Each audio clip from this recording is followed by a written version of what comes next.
नमस्कार दोस्तों, स्वागत है आप सभी का यूपी पुलिस कांस्टेबल री एग्जाम के लिए एक और महत्वपूर्ण जीके और जीएस के प्रैक्टिस वीडियो में।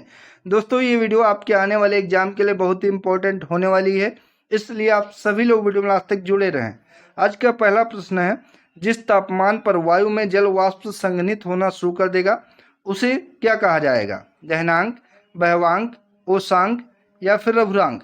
तो जिस तापमान पर वायु में जल वाष्प संघनित होना शुरू कर देगा उसे ओसांक कहा जाएगा। ऑप्शन नंबर सी इसका करेक्ट ऑप्शन हो जाएगा। अगला क्वेश्चन, एक प्रकाश वर्ष क्या मापता है? घनत्व, दूरी, समय या फिर प्रकाश की तीव्रता? तो अंतरराष्ट्रीय खगोलीय संघ के अनुसार एक प्रकाश वर्ष वह दूरी है जो कि निर्वात में प्रकाश वर्ष द्वारा एक वर्ष में तय की जाती है। तो राइट ऑप्शन इसका हो जाएगा दूरी, बी करेक्ट ऑप्शन है। अगला क्वेश्चन, भारत में पहली रेलवे लाइन का परिचालन किस वर्ष में किया गया था? 1813 में, 1857 में, 1853 में या फिर 1833 में? तो गवर्नर जनरल लॉर्ड डलहौजी के समय 1853 में बम्बई से ठाणे के मध्य भारत में पहली रेलवे लाइन का संचालन किया गया था। अगर पूछे संचालन किसके द्वारा किया गया था, तो ग्रेट इंडियन पेनिनसुला रेलवे के द्वारा किया गया था। इंपॉर्टेंट है, ध्यान रखेंगे। ऑप्शन नंबर सी इसका राइट ऑप्शन हो जाएगा। अगला क्वेश्चन, बुद्ध ने अपना पहला उपदेश कहाँ पर दिया था? सारनाथ में, बोधगया में, लुम्बिनी में या फिर कुशीनगर में? तो इंपॉर्टेंट क्वेश्चन है ये। बुद्ध को ज्ञान प्राप्ति के बाद बुद्ध के द्वारा अपना पहला उपदेश जो कि सारनाथ में दिया गया था, इसे धर्म चक्र परिवर्तन कहा गया। ऑप्शन नंबर ए इसका करेक्ट ऑप्शन हो जाएगा। और भारत का राष्ट्रीय चिन्ह भी सारनाथ से ही लिया गया है, ध्यान रखेंगे ये भी। अगला, पूर्व वैदिक काल में समाज के विभाजन का आधार क्या होता था? धर्म, धन, पेशा या फिर जन्म?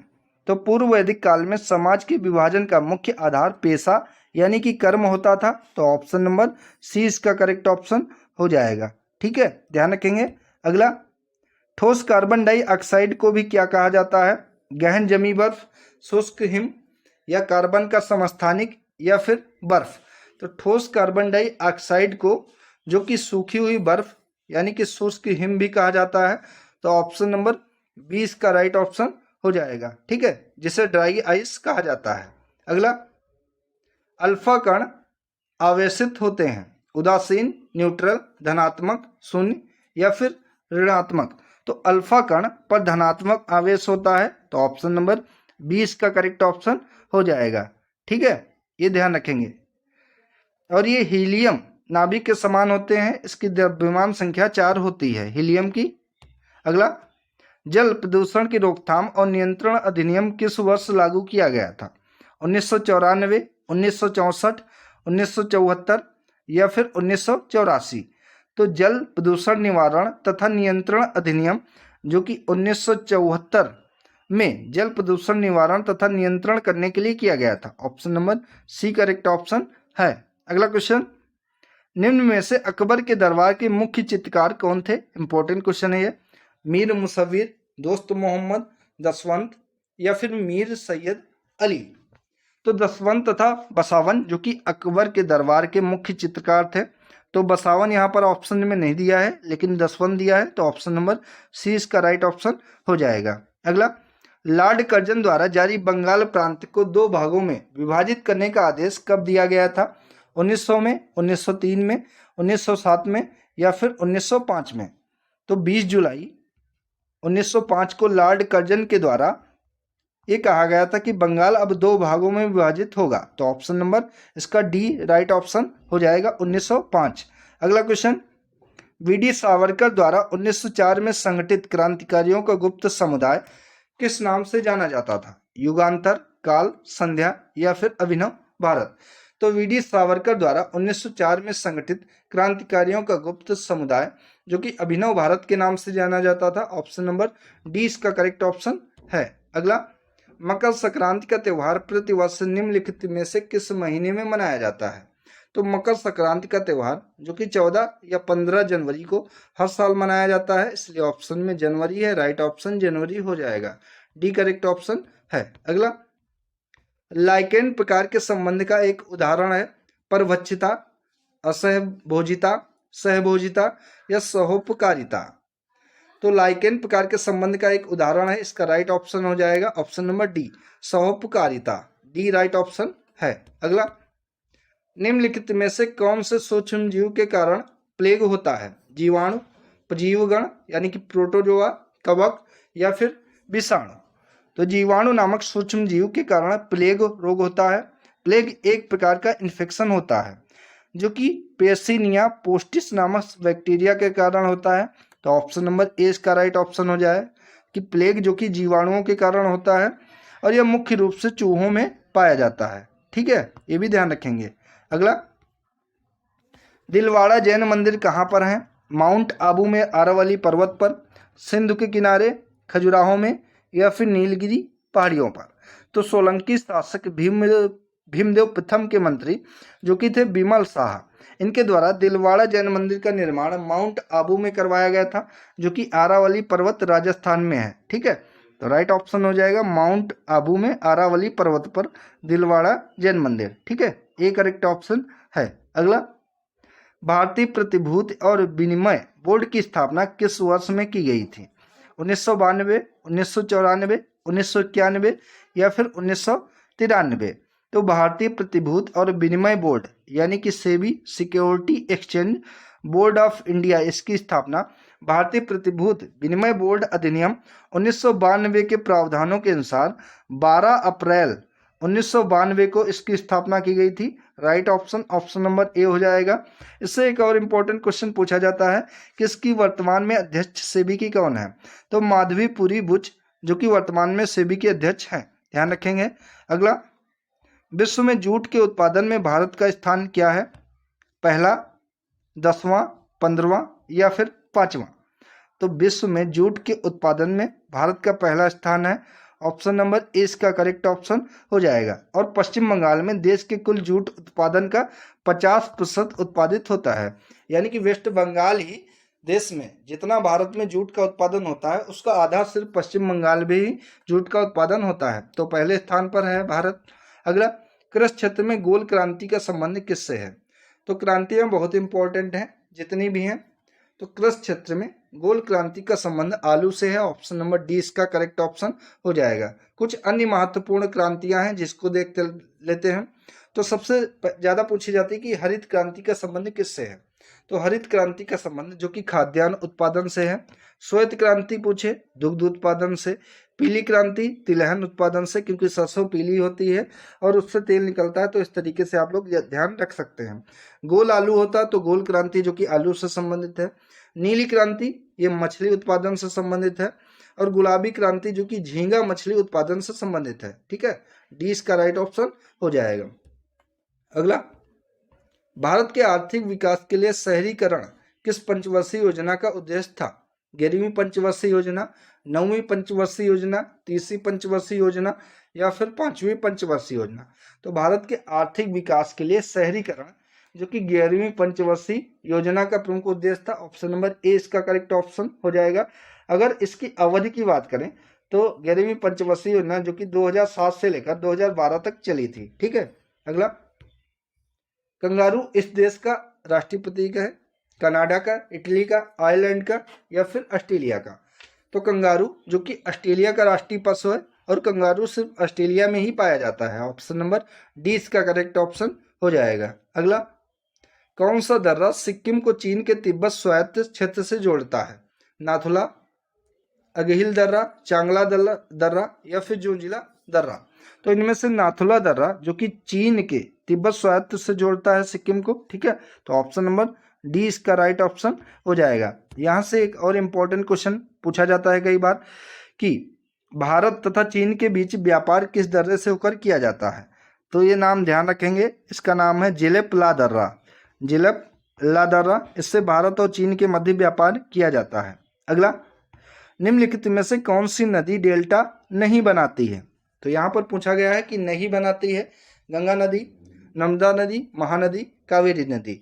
तो गंगा नदी जिसकी लंबाई 2525 किलोमीटर है और 2008 में भारत सरकार के द्वारा गंगा नदी को भारत की राष्ट्रीय नदी घोषित किया गया, ये भी ध्यान रखेंगे। ठीक है, और पूछा गया कि कौन सी नदी डेल्टा नहीं बनाती है? तो नर्मदा तथा ताप्ती नदी डेल्टा नहीं बनाती हैं। नर्मदा नदी पूर्व से पश्चिम दिशा में प्रवाहित होने वाली तथा अरब सागर में गिरने वाली सबसे लंबी नदी है, जिसकी लंबाई 1312 किलोमीटर है। ऑप्शन नंबर इसका होगा बी करेक्ट ऑप्शन हो जाएगा, नर्मदा। ठीक है, क्योंकि ताप्ती नदी ऑप्शन में है नहीं, नर्मदा है, तो ये ध्यान रखेंगे, बहुत इंपॉर्टेंट क्वेश्चन है। अगला, जोग प्रपात किस नदी पर स्थित है? शरावती नदी पर, कावेरी नदी पर, सोन नदी पर या फिर ताप्ती नदी पर? तो सबसे पहले पूछे कि जोग प्रपात है कहाँ पर, तो ये कर्नाटक राज्य में है। ठीक है, कर्नाटक राज्य में है और ये शरावती नदी पर स्थित है। ठीक है, ऑप्शन नंबर ए इसका करेक्ट ऑप्शन हो जाएगा। अगर इसकी ऊंचाई पूछे तो जोग प्रपात की ऊंचाई जो कि 253 मीटर है। ठीक है, ए करेक्ट ऑप्शन है। अगला, निम्नलिखित में से किस क्षेत्र में प्रतिष्ठित उपलब्धियों के लिए पुलित्जर पुरस्कार दिया जाता है?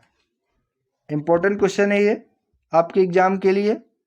तो पुलित्जर पुरस्कार जिसकी शुरुआत 1917 में की गई थी, अगर शुरुआत इसकी पूछे तो 1917 में की गई थी, और यह पुरस्कार जो कि अमेरिका प्रकाशक जोसेफ पुलित्जर के नाम पर पत्रकारिता के क्षेत्र में अच्छा योगदान के लिए दिया जाता है। तो पत्रकारिता के लिए दिया जाता है, ऑप्शन नंबर डी इसका राइट ऑप्शन हो जाएगा। अगला क्वेश्चन, ब्यूनस आयर्स किस देश की राजधानी है? बोलीविया, वेनेजुएला, अर्जेंटीना या फिर ब्राजील? तो ब्यूनस आयर जो कि है अर्जेंटीना की राजधानी, ऑप्शन नंबर सी इसका करेक्ट ऑप्शन हो जाएगा। अगर बोलीविया की राजधानी की बात करें तो बोलीविया की राजधानी जो कि है लापाज, क्या है? लापाज, नाम ध्यान रखेंगे। और वेनेजुला की राजधानी क्या होगी? तो वेनेजुला की राजधानी होगी काराकस, काराकस। ठीक है, ब्राजील की राजधानी पूछे तो ब्राजील की राजधानी होगी ब्रासीलिया। ठीक, ब्रासीलिया। और ब्यूनस आयर्स जो कि अर्जेंटीना की राजधानी है, बोलीविया की लापाज है, ठीक है, वेनेजुला की काराकस है और ब्राजील की ब्रासीलिया है। ये राजधानी ध्यान रखेंगे, ऑप्शन नंबर इसका सी राइट ऑप्शन हो जाएगा। अगला क्वेश्चन, आइंस्टीन को नोबेल पुरस्कार किस खोज के लिए नोबेल पुरस्कार दिया गया था? प्रकाश विद्युत उत्सर्जन सिद्धांत के लिए, सापेक्षिकता का सिद्धांत के लिए, आर्किमिडीज का सिद्धांत के लिए या फिर इनमें से कोई नहीं?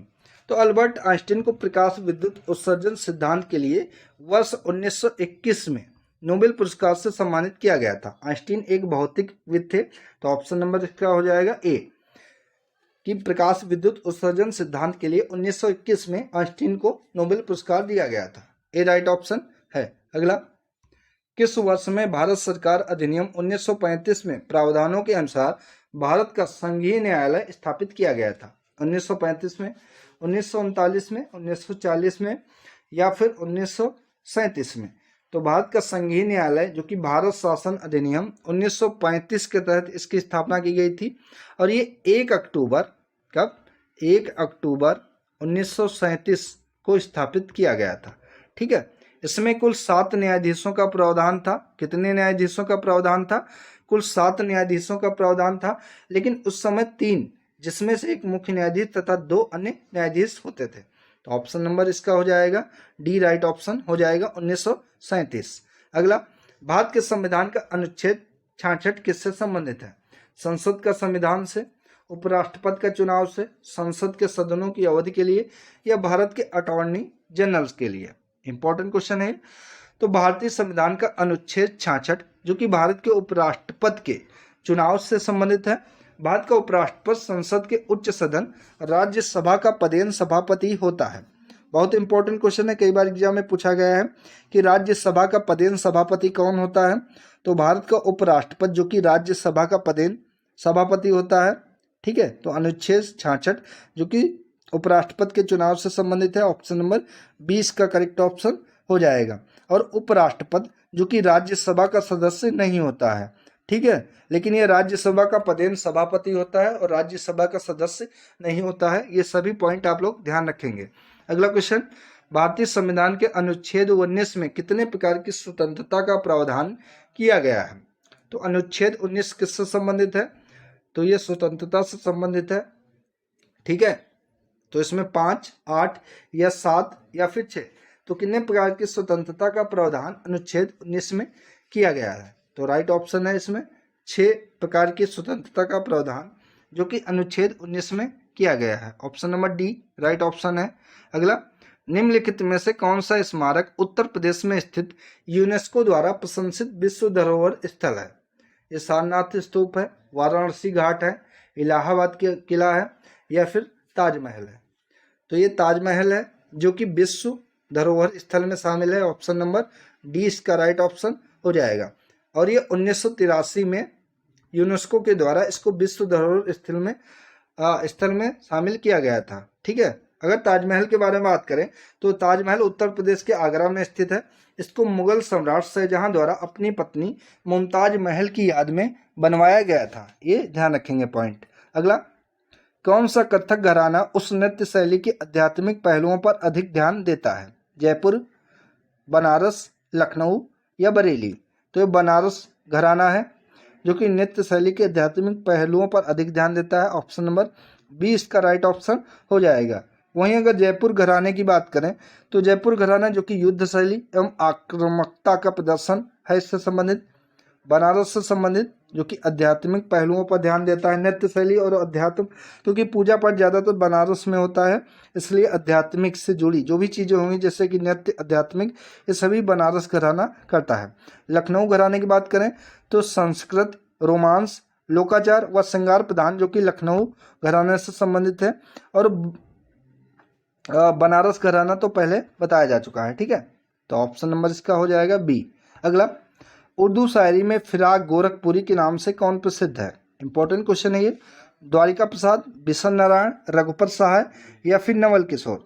तो उर्दू शायरी में जो कि फिराक गोरखपुरी के नाम से जो कि रघुपत सहाय प्रसिद्ध हैं। Option number C correct option हो जाएगा। ठीक है, इनका जन्म कहाँ हुआ था? तो इनका जन्म जो कि गोरखपुर में हुआ था। ठीक है, इसलिए फिराक गोरखपुरी कहे जाते हैं। अगला, निम्नलिखित में से कौन से स्थान पर कुंभ मेला नहीं होता है? उज्जैन, इलाहाबाद, हरिद्वार या फिर वाराणसी? इंपॉर्टेंट क्वेश्चन है ये। तो इनमें से उज्जैन, इलाहाबाद, हरिद्वार, ठीक है, इन तीनों स्थानों पर कुंभ का मेला होता है, लेकिन वाराणसी में कुंभ के मेले का आयोजन नहीं होता है। ऑप्शन नंबर डी इसका राइट ऑप्शन हो जाएगा। भारत में बात करें तो भारत में 4 स्थानों पर कुंभ मेला लगता है, जिसमें कि उज्जैन है, इलाहाबाद है, हरिद्वार है और नासिक जो कि महाराष्ट्र में है। ठीक है, इनमें से नासिक, इन 4 स्थानों पर कुंभ मेले का आयोजन किया जाता है। ठीक है, जो कि हर 12 वर्ष के बाद इस मेले का आयोजन किया जाता है। उज्जैन, इलाहाबाद, हरिद्वार और नासिक, ये 4 नाम ध्यान रखेंगे जहां पर कुंभ मेले का आयोजन किया जाता है। Option number D right option इसका हो जाएगा। अगला, उत्तर प्रदेश पुलिस के आधिकारिक ध्वज में 2 रंग होते हैं, लाल और दूसरा रंग कौन सा होता है? हरा, नीला, पीला या फिर नारंगी? तो आप लोगों ने अगर यूपी पुलिस का लोगो देखा होगा, इस तरीके से होता है, यहाँ पर इस तरीके से होता है ये। तो ये एक लाल कलर होता है और ये कौन सा कलर होता है आप लोगों को बताना है।